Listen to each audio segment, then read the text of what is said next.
আমার বড় আপু ফারজানা দেখতে অনেক সুন্দরী ছিল। আমার আপুর বিয়ের ১ মাস পর দুলাভাই বিদেশ চলে যান। আপুর মনটা তখন খুব খারাপ হয়ে যায়। আমি আপুকে একদিন সুযোগ বুঝে হোটেলে নিয়ে যা করেছিলাম তা শুনলে তোমাদের মাথা ঘুরে যাবে। তাহলে আসল ঘটনাটি শুরু করি। আমি রোহান, ১৫ বছর বয়স। আমার একমাত্র বড় বোন ফারজানা, বয়স ২১ বছর। ২ মাস আগে ফারজানা আপুর বিয়ে হয়েছে। দুলাভাই বিদেশে থাকে, বিয়ে করার জন্য ২ মাস আগে দেশে এসেছে। ফারজানা আপুকে দেখেই তার পছন্দ হয়েছে, তাই দেরি না করেই তড়িঘড়ি করে বিয়ে করেছে। আমাদের অর্থনৈতিক অবস্থা খুব বেশি ভালো না।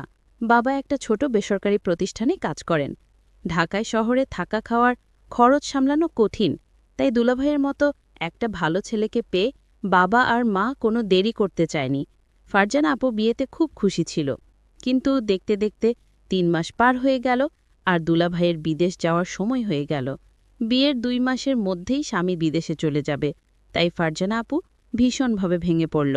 তাই দুলাভাই সিদ্ধান্ত নিল যে ১ বছর পরেই দুলাভাই দেশে ফিরে আসবে, আর এই ১ বছর ফারজানা আপু তার বাপের বাড়িতেই থাকবে। দুলাভাইয়ের বাড়ি ঈশ্বরগঞ্জ জেলাতে। তাই বিদেশে যাওয়ার ১ সপ্তাহ আগেই ফারজানা আপুকে সাথে নিয়ে ঢাকাতে আমাদের বাসায় চলে আসলো। ফারজানা আপু আর দুলাভাই আসাতে বাবা মা আমরা সবাই খুব খুশি হলাম।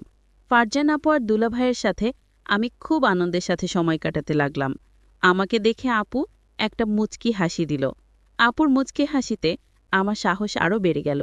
আমি আপুকে বললাম, আপু, তুমি আমাকে দেখে হাসছো কেন? আপু বলল, ভাইরে, এটা তো হাসি না, এটা আমার অন্তরের কান্না। আমি জিজ্ঞেস করলাম, কেন আপু, কি হয়েছে?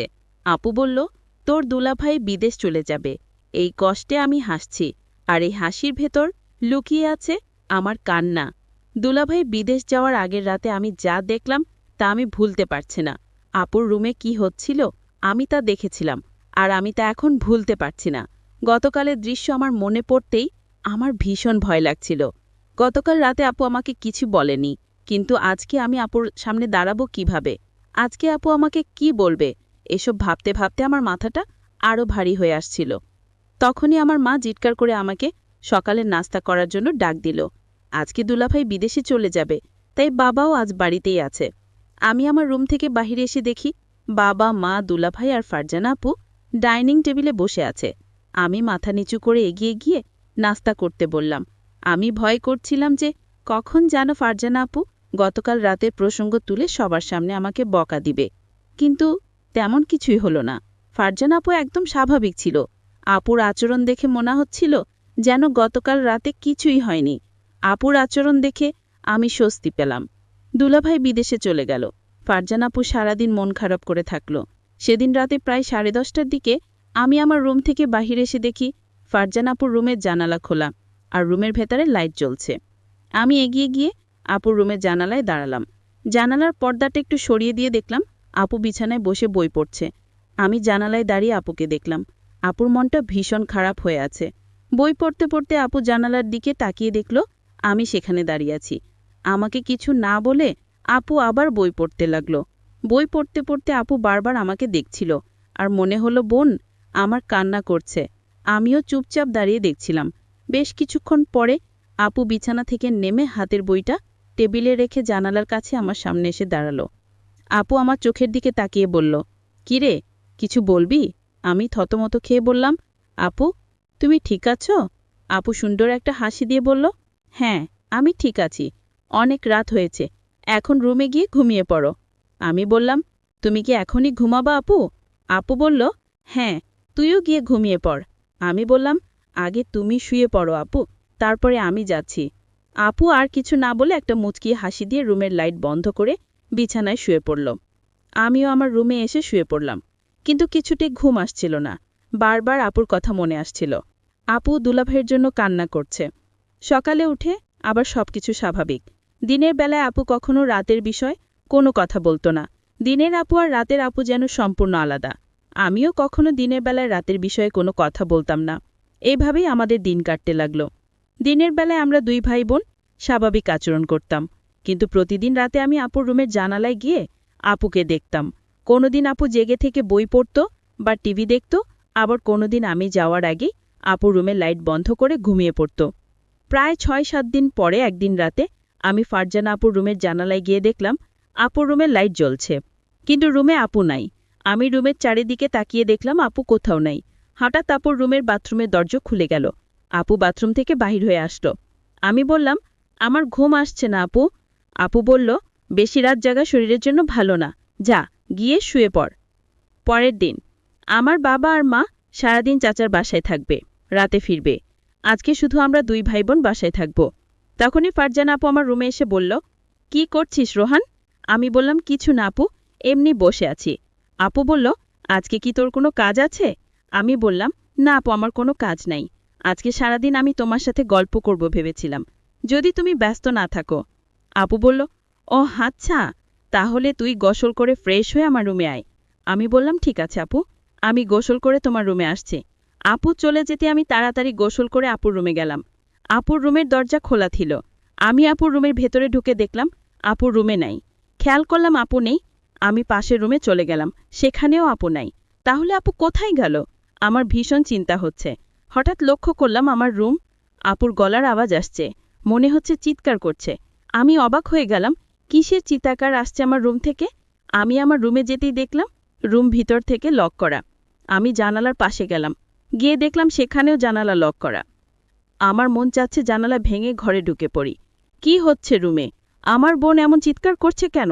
আমি কোনো উপায় না পেয়ে দরজাটা ভাঙার চেষ্টা করলাম, কিন্তু দরজা কিছুতেই ভাঙতে পারছি না। অনেক চেষ্টার পর দরজাটা ভেঙে ফেললাম। দরজা ভেঙে রুমে ঢোকার সাথে সাথে যা দেখলাম তা দেখে আমার মাথা ঘুরে গেল। একটি ছেলে রুম থেকে জানালা দিয়ে পালিয়ে গেল। তাদের অনেক বুদ্ধি। আমি দেখলাম জানালা দিয়ে যেন পালাতে পারে সেই জন্য আগে থেকেই প্রস্তুত করে রেখেছে। আমি আপুকে জিজ্ঞেস করলাম, আপু, তোমার রুমে কে ছিল? আপু বলল, সেই জবাব কি তোকে দিতে হবে?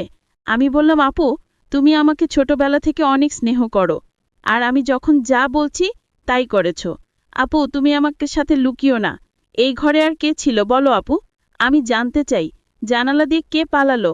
আমার বোন কোনো উত্তর না দিয়ে আমাকে বলল, শোন, তুই আমার কাছে আজ যা চাবি তাই পাবি, কিন্তু তুই আমাকে অন্য প্রশ্ন করিস না। আমি ভাবলাম আপু কি বলতে চাই, আমি যা চাইব তাই পাবো। আমি আপুকে বললাম, আপু, ঠিক আছে, আমি তোমার কাছে একটা জিনিস চাইব, তুমি কি দিবে আপু? আপু বলল, বলেই দেখো না আমি দেই কিনা। আপুকে কথাটা বলতে আমার খুব ভয় হচ্ছিল। আমি আমতা আমতা করে বললাম, আপু, আমি তোমারে নিয়ে দূরে কোথাও ঘুরতে যাব। আমি বাড়িতে তোমাকে আমার মনের কথাটা বলতে পারবো না, দূরে গেলে বলতে পারবো। আপু বলল, কতটা দূরে যেতে হবে? আমি আপুকে বললাম, কক্সবাজার গেলেই হবে। আমি মনে মনে চিন্তা করলাম, আমার ভাইটা আমার কাছে কি এমন চাইবে যে কথাটা বাড়িতে বলতে ভয় পাচ্ছে। আমি ছোট ভাইয়ের কথায় রাজি হয়ে গেলাম, আমি তোর সাথে ঘুরতে যাব। আমিও জানতে চাই আমার ছোট ভাইয়ের মতটা কি। হঠাৎ ছোট ভাই আমাকে ডাক দিয়ে বলল, আপু, আমি যে কথাটা তোমায় বলবো আর আমি তোমার কাছে যা চাইব তা কাউকে বলতে পারবে না, বিষয়টা গোপন রাখতে হবে। প্রমিস? কাউকে বলবো না। তাহলে এখনই বলে ফেল, কি বলবি, আমার কাছে কি চাস? আপু, আমি আগেই বলেছি আমি বাড়িতে বলতে পারবো না, তোমাকে কক্সবাজার নিয়ে তারপর বলবো। ঠিক আছে আমার লক্ষ্মী ভাই, তাহলে চলো আজই আমরা কক্সবাজার চলে যাই। আপুর কথা শুনে আমার খুব আনন্দ লাগছে, আবার অনেক ভয় লাগছে। তাহলে চল কালই আমরা কক্সবাজার চলে যাই। পরের দিন সকালে আমি আর আমার আপুকে নিয়ে কক্সবাজার রওনা দিলাম। আমরা সকাল 8টায় বাড়ি থেকে কক্সবাজারের উদ্দেশ্য নিয়ে রওনা দিলাম। আমরা প্রায় রাত 8টায় কক্সবাজার গিয়ে পৌঁছলাম। সারাদিন গাড়ির জার্নিতে শরীরটা আমার অনেক ক্লান্ত হয়ে গেছে। আমার চোখের পাতা কিছুতে খোলা রাখতে পারিনি। আমি ঘুমিয়ে পড়লাম, মানে আমার আপু ঘুমিয়ে গেল। আমি আপুকে বললাম, আপু কিছু খাবে না? আমি বাহির থেকে খাবার নিয়ে আসি। আপু বলল, না, আমি কিছুই খাবো না, তোর ইচ্ছা থাকলে তুই হোটেল থেকে খেয়ে নে। আমি বললাম, আপু তোমাকে রেখে আমি কি খাইতে পারবো? আপু বলল, ডিস্টার্ব করিস না, আমি ঘুমাবো, তুই যা পারিস তা কর, ব্যান ব্যান করিস না, কাল কথা হবে, এখন ঘুমা। আপুকে ঘুমের মধ্যে অনেক সুন্দর লাগছিল। আমিও ক্লান্ত শরীর নিয়ে ঘুমিয়ে পড়লাম। পরের দিন সকালে ঘুম থেকে উঠে আমরা সমুদ্র সৈকতে ঘুরতে গেলাম। সারা দিন ঘুরলাম। এবার আপু আমায় প্রশ্ন করল, আচ্ছা রোহান, তুই কি ভুলে গেছিস তুই আমাকে কেন কক্সবাজার নিয়ে আসলি? আরে আপু, ভুলি নাই, আজ রাতে বলবো আপু। আপু, যদি তুমি আমার কথা না রাখো তাহলে কিন্তু ওই দিনে রাতের ঘটনাটা ফাঁস করে দিব। আপু তখন আমার দিকে রাগান্বিত চোখে তাকিয়ে বলল, রোহান, আমি কি না করেছি তোর কথা রাখবো না? তারপর সন্ধ্যা হয়ে আসছে। আমি আপুকে বললাম, আপু চলো হোটেলে যাই, রাতের খাবার হোটেলে খেয়ে তারপর আজ আমরা হোটেলেই থাকব। আপু তখন বলল, হোটেল কেন? এখানে তো তোর দুলাভাইয়ের ছোট ভাইয়ের বাসায় থাকতে পারি। আর আমরা তো গতকাল এখানেই ছিলাম। আমরা কেন শুধু শুধু অযথা ভাড়া দিয়ে হোটেলে থাকব? আমি বললাম, হোটেল না থাকলে যে আমার মনের কথাটা বলতে পারবো না আপু। আপু তখন বলল, ঠিক আছে, তুই যা বলবি তাই হবে। তারপর আমরা একটা হোটেলে গিয়ে উঠলাম। আমি আপুকে যে কথাটা বলবো সে কথা শুনে আপু কি আমার প্রতি রাগ করবে? আমি এসব চিন্তা করছিলাম। আপু আমায় বলল, রোহান, তুই কি চিন্তা করছিস? আমি আপুকে বললাম, আপু আমি যে কথাটা বলবো তা শুনলে তুমি রাগ করবে না তো? আপু বলল, আমি কতবার বলবো আমি রাগ করব না, আমি কাউকে কিছু বলবো না, তুই নির্ভয়ে আমাকে তোর মনের কথা বলতে পারিস। আপুর কথা শুনে আমি কিছুটা সাহস পেলাম। আমি আপুকে বললাম, আপু আমি ছোটবেলা থেকে তোমাকে অনেক পছন্দ করি।